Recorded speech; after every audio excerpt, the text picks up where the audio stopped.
Okay. Post-workout meal natin ngayon. Ito na yung madalas kong sinasabi sa inyo na bangus. 180 ang kilo nito, 3 piraso isang kilo.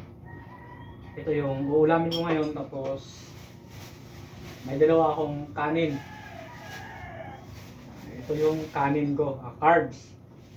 Meron pa akong ano ba yan? Ito yung kanin ko. 2 beses lang kasi ako kumain pagka off duty.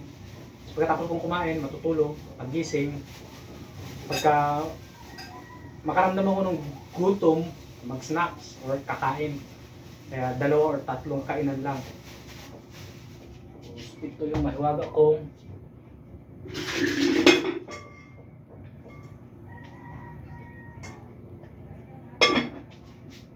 ang fiber natin, okra. Sabay ganun yan.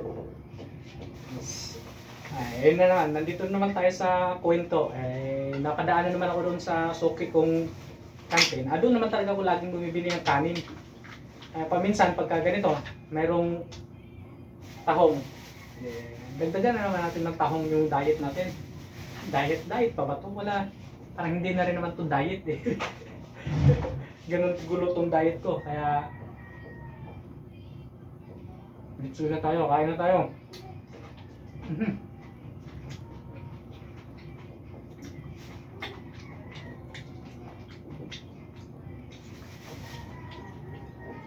Kunti na yung sabaw ni ate. Sa kahong.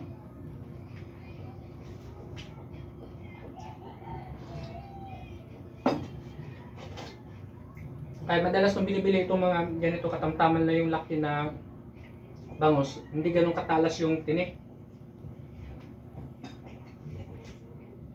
Kahit sa bandang buntot hindi matalas. Pagka yung malalaki kasi matatalas eh. Susubukan ko bumili ng boneless. Pakiramdam ko walang lasa. Kaya hindi na ako umulit. Ang kasi ko yung may tinik sa buto. Ano ba tawag nun? Lagyan din sa sabaw para mayroong sausawan o okra. Yung okra ko kasi pinakuluan ko lang yan ng tubig. Yun yung natin.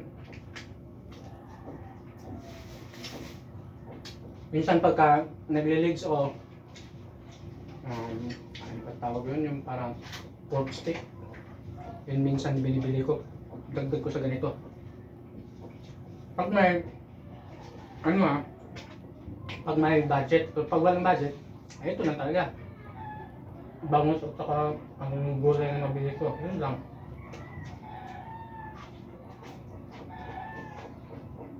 Ngayon kasi hindi pa ganun ka tagal bago nakasahod eh. 10-25 sahod namin, kaya malayo pa sa Pizza de Peligro. Pero ano yun?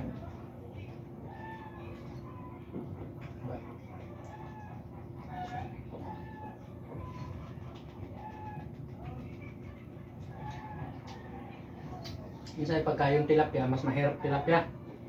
Yung talas ng tinik. Kaya hindi mo pwede siyang barabarahin pagkain.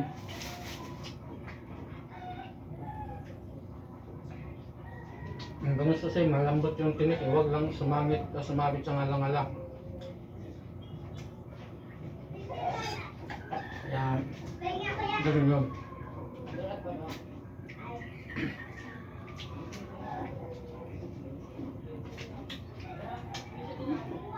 Kasi palagi po ka naman palang sinasabi nyo galing akong duty.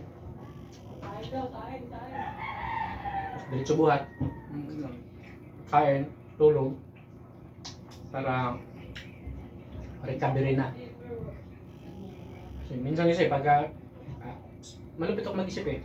Pagka matutulog ako, magbubuhat, galing puyat, ka-recover, tapos naka-recover na sana sa puyat yung katawan mo, pagurin mo na naman. Pinagsabay ko na yung pagod at saka puyat para recover na lang.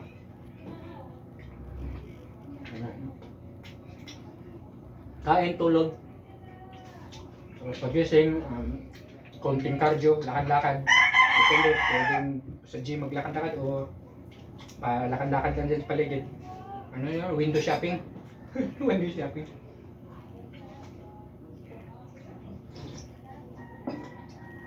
So, gala-gala sa mga may nagbibinta ng ukay-ukay.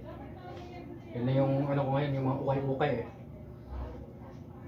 Yung mga sinusuot ko sa gym. Ukay-ukay lahat. Simula kasi nung nasunugan kami, walang budget, bumili ko sa ukay-ukay eh. Okay naman din pala. Ayun na yung interest sa kwento na yun. Nakalilig ka naman yung ukay-ukay. Maliban lang sa pantalon ha. Hindi pa ako nag-ukay-ukay ng pantalon. Shirts lang, saka sleeveless. Damit pala, ukay-ukay ko damit. Pantalon, pantalon lang yung hindi.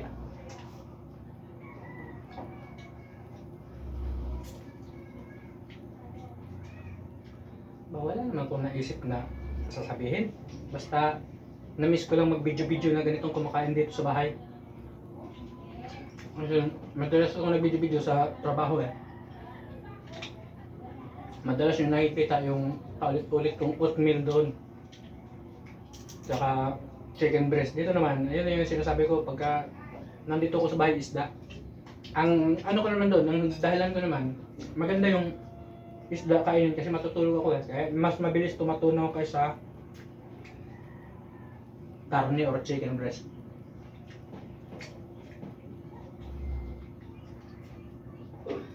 Yun yung ano ko, yun yung dahilan ko. Nag-iisda ako pag nasa bahay. Tsaka mabilis lang din pati luto yung isda. Pag bago yung kalan mo, 10 to 15 minutes, luto na.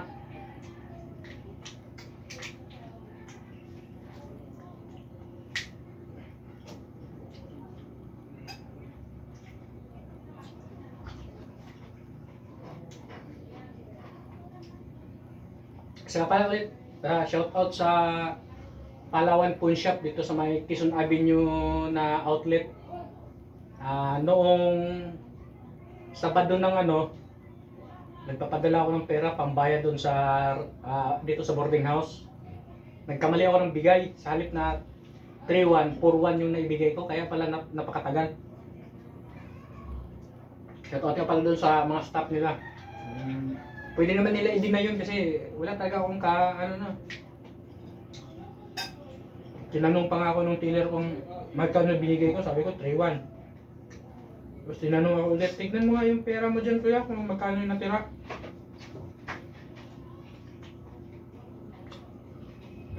Dinouble check ko.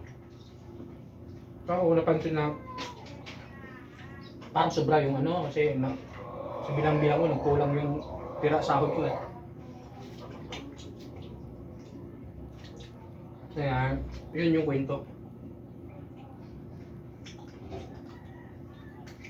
Yan din kasi mahirap minsan pagka meron ka mga ginagawa, pag pagod ka at saka puyat ka, minsan yung utak mo mabagal. Ano ba?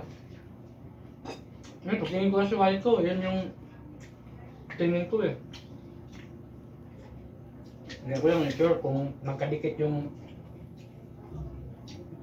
1,000 na tsaka yung isa, kaya sa tingin ko 3,000 lang tapos naging 4,000 pala. Pasalamat na rin ako na honest yung teller.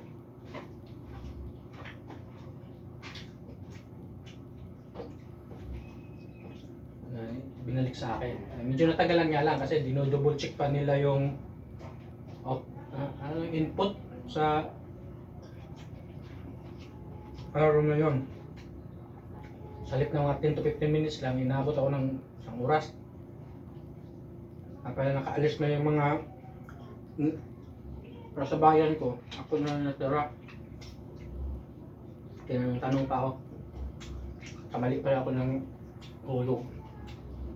Abot pala, abot. Hindi pala tulog. Kamali ako ng abot ng pera.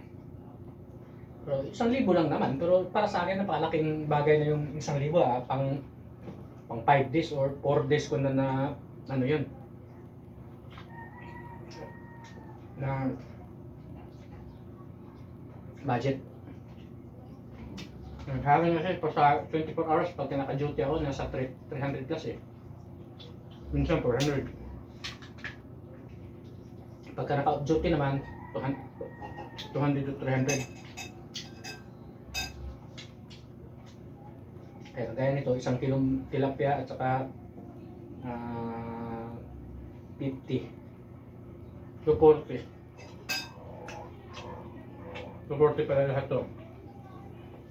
Maragdagan lang to na itlog. Maglaga pa ako ng itlog mamayang panghapon na naman. Pares ko dun sa natirang isang bangus.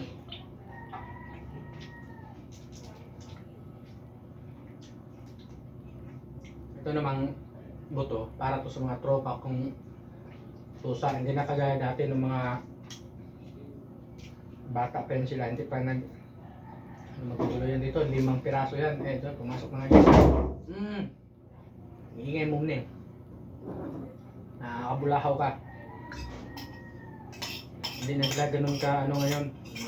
Kasi may mga anak na rin kasi. Hindi na ganun ka legal. Ano ba yung tamang Dati kasi pagka narinig nilang nandito ako sa bahay,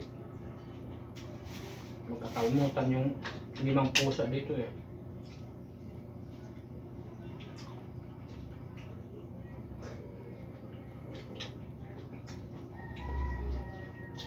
Wala na ako naisip na sabihin. Busin ko na yung ulam ko para let's go na.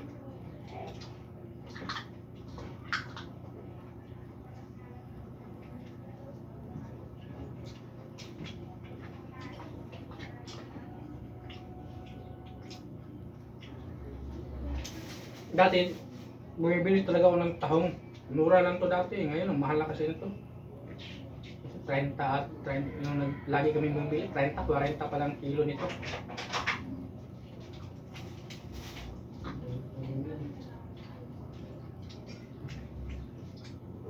Marami din kasi kami dati dito sa bahay. Pito ba naman kami dito. Kasi kami dito dati. Ngayon, ako na lang.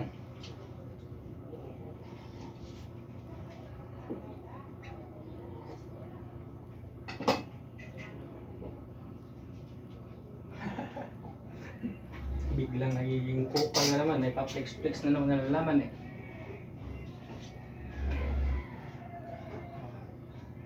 Inom tayo tubig para makasirculate ka agad yung kinakain.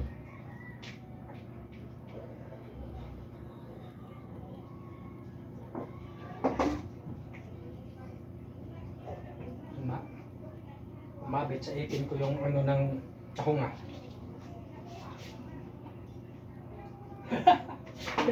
Bigla na naman naging kupal, may pa-flex-flex na laman. Yan ang dito. Pagkatapos kumain, yung bundat na. Pero pag i-flex, okay na. Kaya huwag kayong magpapaniwala masyado dun sa mga influencer na napakaganda yung physique. Yung iba niyan AI, tapos yung iba edited. Thank you Lord. Busog.